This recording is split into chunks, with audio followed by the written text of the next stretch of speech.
Okay guys, so if you've got Gen 3 Systainers, you can pick up these rails. They're 20 bucks for a pair, and you can mount them to an empty cabinet, basically, instead of the Sys-AZ drawers. They're a lot cheaper. Once I get this installed, I'll show you the one downside that I have of these things, but just going to show you how easy these things are to install.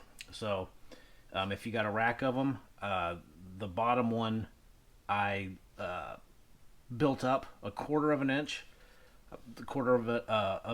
thick plywood. I put these rails on top of that and screwed it in, and I've just worked my way up by putting a 3/4 inch piece of MDF on top of every Systainer, and then putting that rail on top of the MDF. So something like this. So this is my last Systainer that I have to go into this cabinet, but here's a 3/4 inch piece of MDF. Put your rail there, and I'm using 5/8 inch coarse thread panhead screws for this MDF material, and I like to make sure that all of my rails are inset by the same distance as all of them.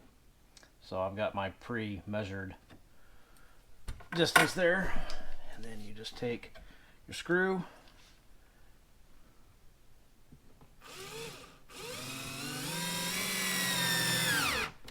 and I only use 2.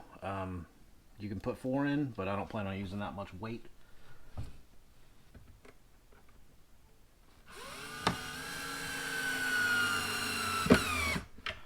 So there's one rail installed. You scoot your piece of plywood over to the other side. Get your distance from the edge that you want. Get your screw put in.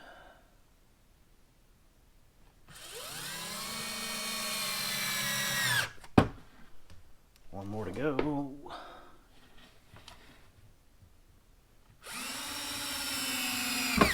And that is it, gentlemen and ladies.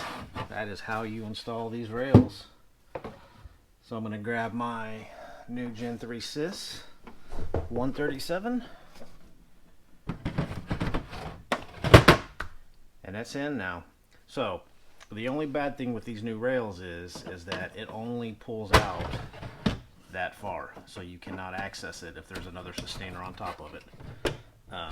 You know, you'll have to actually pull the whole thing out to get access to what's in the Systainer. But, you know, if you're going to start getting a collection of the new Gen 3 Systainers, which that's the only, you know, Festool's only shipping Gen 3s now, it's a good option because they didn't have this option for the Gen 2s. So you either had to build your own drawer, or you had to buy the Sys-AZ drawers, which were 50 bucks a piece. So this is a good option for 20 bucks.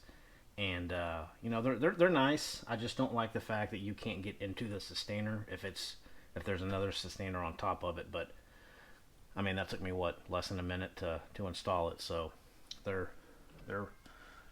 it's a good deal, you know. So anyway, guys, that's how simple it is to install these Gen 3 rails. You can pick them up anywhere: festoolproducts.com, systainer.store, your local Festool dealer. They're all over the internet.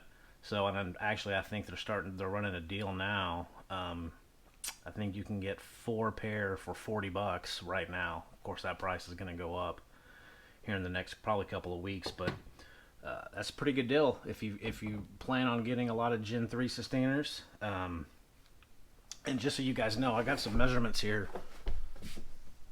Let's see. So you're going to need, inside width is going to have to be 16 3/8 of an inch wide, and the depth is going to have to be at least 15 inches deep. It can be 40 inches deep if you want it, but you're going to be wasting all that space behind it. But at least 15 inches deep and 16 3/8 inches wide is the perfect distance to keep these things sliding smooth and not binding. So anyway, folks, there you go. That's how you do a Gen 3 rail install.